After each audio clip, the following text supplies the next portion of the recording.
بسم اللہ الرحمن الرحیم۔ السلام علیکم۔ زندگی کی راہ چینل میں خوش آمدید۔ صرف 5 منٹ کا مدرسہ قرآن و حدیث کی روشنی میں 16 تاریخ ربیع المرزق۔ نمبر 1، اسلامی تاریخ۔ حضرت سعید بن زید رضی اللہ تعالیٰ عنہ۔ حضرت سعید بن زید رضی اللہ تعالیٰ عنہ بھی ان 10 مبارک لوگوں میں ہے جنہیں رسول اللہ صلی اللہ علیہ وسلم نے دنیا میں جنت کی بشارت سنا دی تھی۔ یہ حضرت عمر رضی اللہ تعالیٰ عنہ کے بہنوئی ہے۔ انہوں نے حضرت عمر رضی اللہ تعالیٰ عنہ سے پہلے اسلام قبول کیا۔ وہ اور ان کی بیوی فاطمہ بنت خطاب رضی اللہ تعالیٰ عنہا حضرت عمر رضی اللہ تعالیٰ عنہ کے اسلام کا ذریعہ بنے۔ ایک مرتبہ ایک عورت نے عدالت میں یہ دعویٰ کیا کہ سعید رضی اللہ تعالیٰ عنہ نے میری فلاں زمین دبا لی ہے۔ حضرت سعید رضی اللہ تعالیٰ عنہ کو اس سے بڑی تکلیف ہوئی اور انہوں نے عدالت میں حاکم کے سامنے کہا، کیا میں اس عورت کی زمین دباؤں گا، جبکہ میں نے رسول اللہ صلی اللہ علیہ وسلم سے سنا ہے کہ جو شخص کسی کی ایک بالش بھر زمین بھی ظلماً دبائے گا تو زمین کا وہ ٹکڑا 7 زمین تک توق بنا کر اس کے گلے میں ڈالا جائے گا۔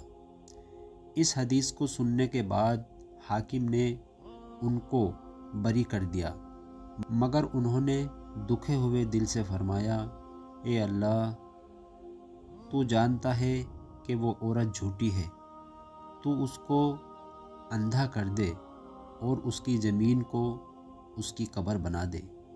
اور ایسا ہی ہوا، وہ اندھی ہو گئی اور ایک دن وہ گڑھے میں گر پڑی اور گڑھیا ان کی قبر بن گئی۔ حضرت سعید بن زید کا انتقال 850 میں یا اس کے کچھ بعد ہوا۔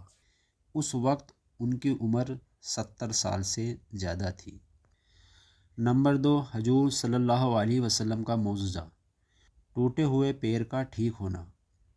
حضرت عبداللہ بن عتیق رضی اللہ تعالیٰ عنہ جب رافع کا قتل کر کے واپس آنے لگے تو سیڑھی جینے سے اترتے ہوئے گر پڑے اور پیر ٹوٹ گیا۔ رسول اللہ صلی اللہ علیہ وسلم نے ان پر اپنا دست مبارک پھیرا تو وہ فوراً ایسا اچھا ہو گیا گویا کبھی ٹوٹا ہی نہ تھا۔ نمبر 3، ایک فرض کے بارے میں، نماز میں قبلے کی طرف رخ کرنا۔ قرآن میں اللہ تعالیٰ فرماتا ہے، تم نماز میں جہاں کہیں بھی ہو اپنے چہرے کو اسی بیت اللہ شریف کی طرف کیا کرو۔ فائدہ، قبلے کی طرف رخ کر کے نماز ادا کرنا فرض ہے۔ نمبر 4، ایک سنت کے بارے میں، کھانے کے بعد کی دعا۔ کھانا کھانے کے بعد یہ دعا پڑھیں، الحمدللہ الذی اطعمنا وسقانا وجعلنا من المسلمین۔ ترجمہ، تمام تعریفیں اس اللہ تعالیٰ کے لیے ہے جس نے ہمیں کھلایا پلایا اور مسلمان بنایا۔ نمبر 5، ایک اہم عمل کی فضیلت، ہر نماز کے بعد تسبیح فاطمہ پڑھنا۔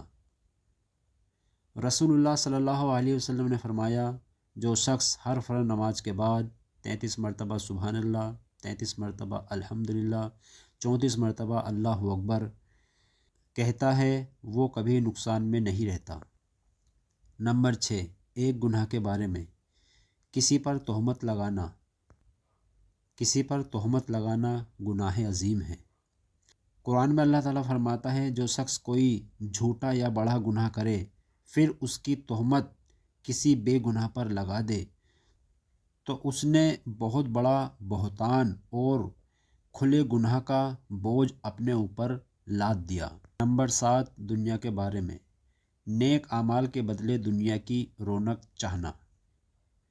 قرآن میں اللہ تعالیٰ فرماتا ہے، جو شخص اپنے نیک اعمال کے بدلے دنیاوی زندگی اور اس کی رونق چاہے گا تو ہم ان لوگوں کو ان کے اعمال کا بدلہ دنیا ہی میں دے دیں گے اور ان کے لیے دنیا میں کوئی کمی نہیں ہوگی۔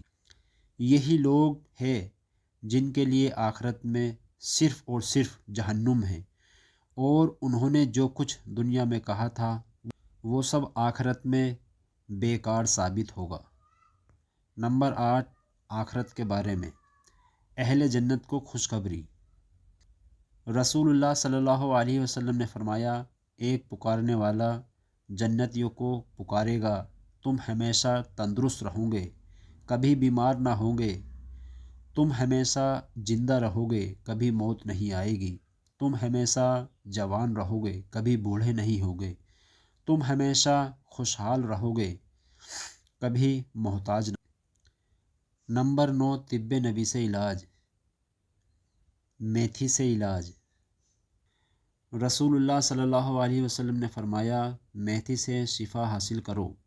فائدہ: میتھی کا جوشاندہ نزلہ زکام کو دور کرتا ہے، پرانی کھانسی، پیٹ کے پھوڑوں اور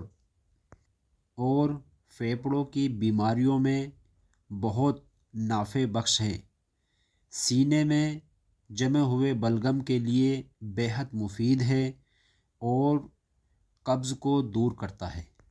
نمبر 10، نبی صلی اللہ علیہ وسلم کی نصیحت۔ رسول اللہ صلی اللہ علیہ وسلم نے فرمایا، تم اپنے مسلمان بھائی سے جھگڑا مت کرو اور نہ اس سے ایسا مذاق کرو جو جھگڑے کا سبب بنے، اور نہ اس سے ایسا وعدہ کرو جن کو تم پورا نہ کر سکو۔